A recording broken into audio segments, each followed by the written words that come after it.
Welcome to MM fashion. நம்ம இந்த வீடியோவில் ஃபுல்லாக டாப்ஸ் கலெக்ஷன் தான் பார்க்க போகிறோம்.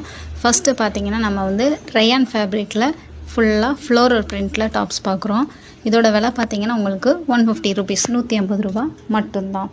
இதிலே வந்துட்டு நிறைய கலர்ஸ் அண்ட் வெரைட்டிஸ் வந்து நம்மக்கிட்ட இருக்குது. நெக்ஸ்ட்டு பார்த்தீங்கன்னா இதுவும் ரயான் ஃபேப்ரிக் தான். இதுலேயே பார்த்தீங்கன்னா பிரிண்டடாக உங்களுக்கு பிரிண்டட்ஸ் வந்து நிறைய டிஃப்ரென்ஸ் வரும். இது அப்புறம் பார்த்தீங்கன்னா காட்டன் உங்களுக்கு இதுவும் நல்லா இருக்கும். டிசைன்ஸ் எல்லாமே இதுலேயும் கலர்ஸ் இருக்குது. அப்புறம் இது பார்த்தீங்கன்னா ஃபுல் அண்ட் ஃபுல் உங்களுக்கு பாப்கார்னே நம்மகிட்ட நிறைய டிசைன்ஸ் நிறைய கலர்ஸ் இருக்குது. இதில் எது எடுத்தீங்கனாலுமே உங்களுக்கு 150 ரூபா மட்டும்தான். அண்ட் உங்களுக்கு பேமெண்ட் பார்த்தீங்கன்னா நம்ம கேஷ் ஆன் டெலிவரி கிடையாது. நம்ம ஆன்லைன் பேமெண்ட் மட்டும்தான் பண்ணிக்கிட்டு இருக்கோம். உங்களுக்கு பிடிச்ச டாப்ஸை ஸ்க்ரீன்ஷாட் எடுத்து நீங்கள் ஆர்டரை ப்ளேஸ் பண்ணிக்கலாம். இல்லைன்னா டிஸ்கிரிப்ஷனில் நம்மளுடைய வாட்ஸ்அப் நம்பர் இருக்குது. அந்த நம்பருக்கு கான்டாக்ட் பண்ணி வீடியோ கால் மூலமாகவும் நீங்கள் ஷாப் பண்ணிக்கலாம். இதில் நிறைய டிசைன்ஸ் எல்லாமே பார்த்தீங்கன்னா உங்களுக்கு இது எல்லாமே வந்து பாப்கார்ன் ஃபேப்ரிக் தான்.